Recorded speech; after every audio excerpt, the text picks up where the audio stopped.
Bonjour, donc ici Carrie-Loen, votre humble servante, médium pur. J'aimerais vous faire part de mes ressentis concernant la fin du troisième trimestre et le quatrième trimestre et l'année 2021. Si la France a connu la calamité du Covid-19, elle connaîtra cette fois-ci de véritables calamités climatiques et météorologiques. Ça commencera donc à partir de octobre-novembre. Nous allons connaître des épisodes de pluie assez drus, assez soudaines, avec des précipitations extrêmement denses, du style il pourrait pleuvoir une semaine et demie sans discontinuer, ce qui conférera à nos sols une sensation de bourbeux, de boue, et pour nous de poisseux sur la peau, de marcher dans la boue. Je prévois aussi un hiver doux, plus doux encore que celui que nous avons connu concernant 2019-2020. Et ça, je le dis depuis des années. Ça pourra peut-être vous surprendre, mais nous pourrions même connaître un hiver quasiment estival. Et j'ai toujours souligné dans mes prédictions qu'un jour, avant 2030, que nous aurons un hiver caniculaire où, sur tout le territoire national de la France métropolitaine, où il fera 30 degrés. Ça va savoir. Donc j'irai entre décembre au printemps et au début de l'été de l'an prochain. Je prévois des tempêtes particulièrement violentes, denses, avec des grandes puissances de vent, tant par la densité que de la vitesse, ce qui va occasionner donc des problèmes pour notre vie de tous les jours et pour la vie économique. Donc ça bloquera les entreprises. Donc déjà celle-ci avait été fragilisée par la Covid-19. Ce coup-ci, il y en a pas mal qui vont encore fermer clé sous la porte à cause des calamités météorologiques.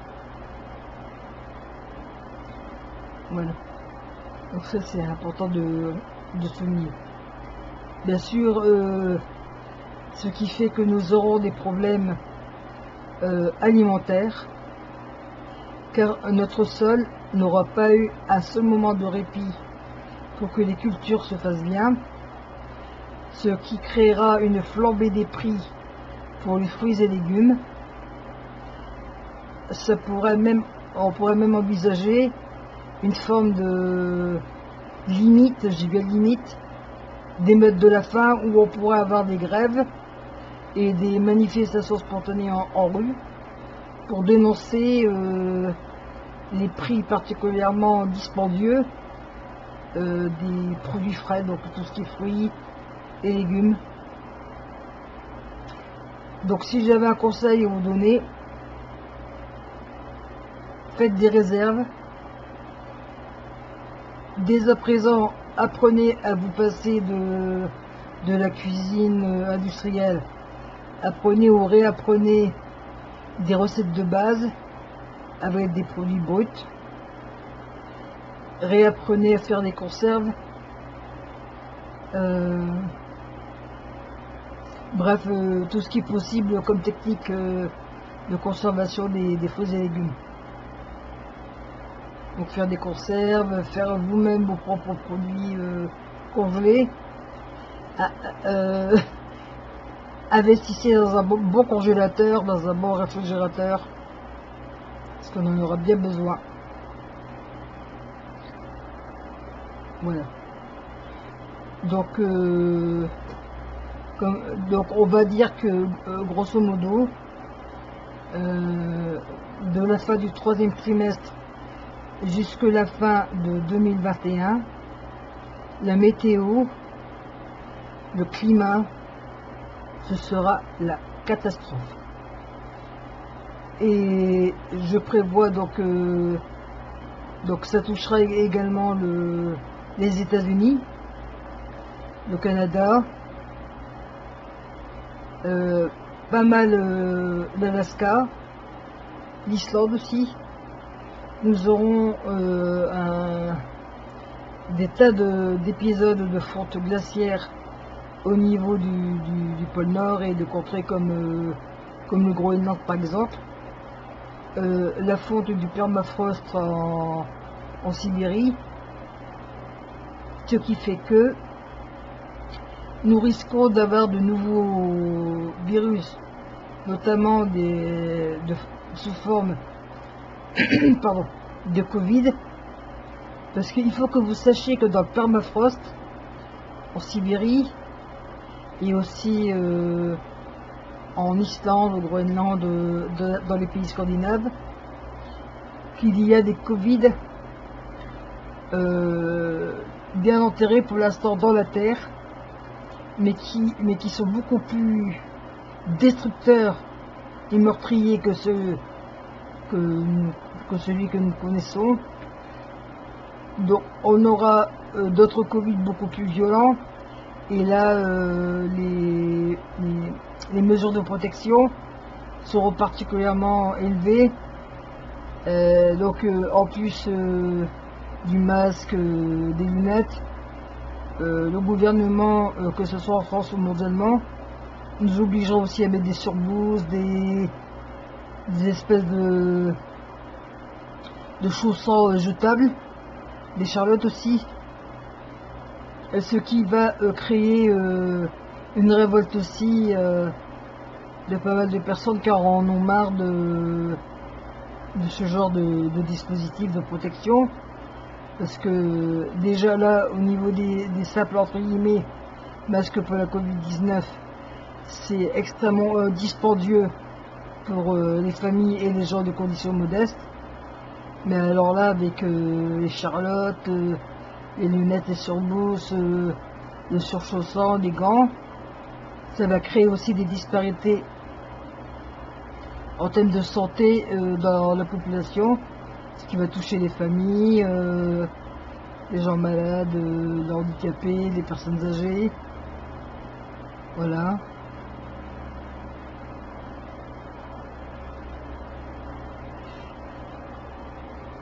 Donc sinon, hors climat et hors catastrophe climatique, donc moi je vois Macron qui finira pas son mandat, car ça, et tous les voyants le soulignent, moi aussi je ne puis qu'appuyer sur leur dire que l'objectif de Macron est de remplacer la présidente de la Commission européenne, Ursula von quelque chose.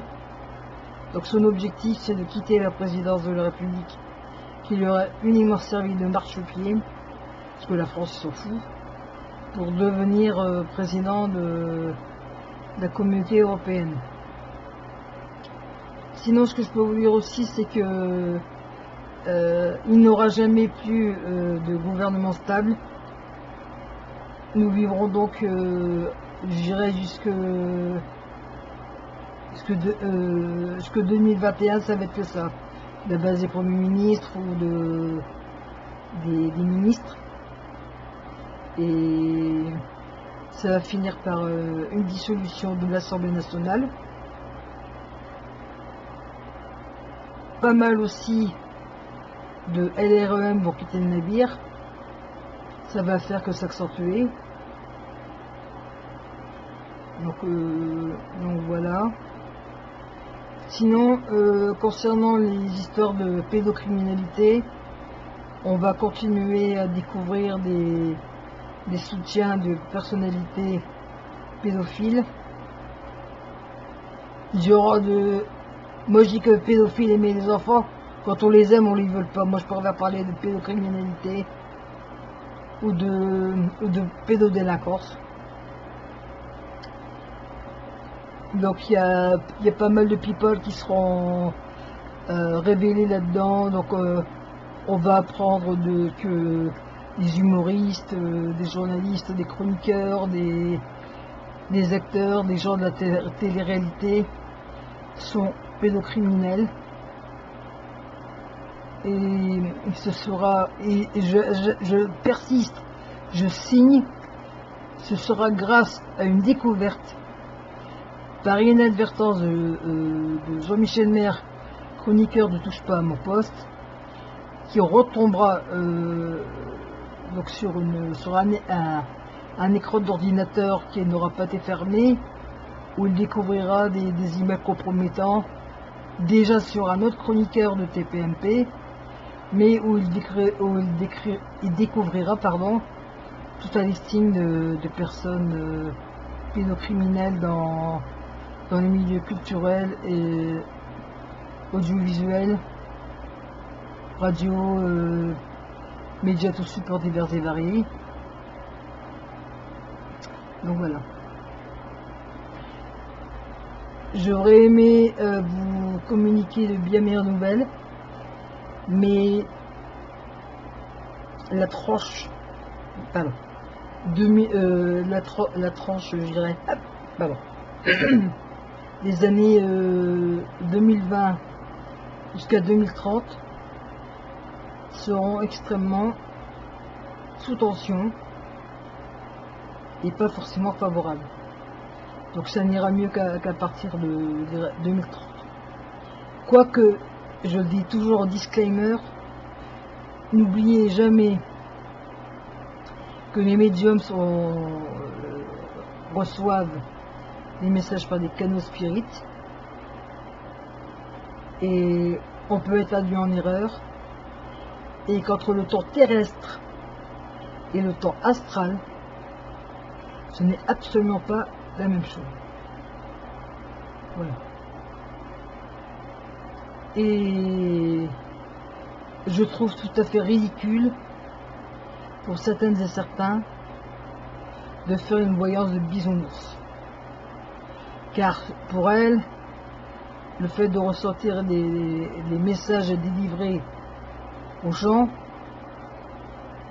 sera en quelque sorte des créations d'égrégores pour justement l'installation des situations qu'elles prédisent. Or non. Dans la vie, il y a la vérité et le mensonge. Il y a des gens des voyants médiums, qui préfèrent tronquer la vérité et la truquer. Cela est indigne d'eux en tant que praticiens, en tant qu'humains. Car il n'y a que la vérité qui soit le bon messager des relations humaines.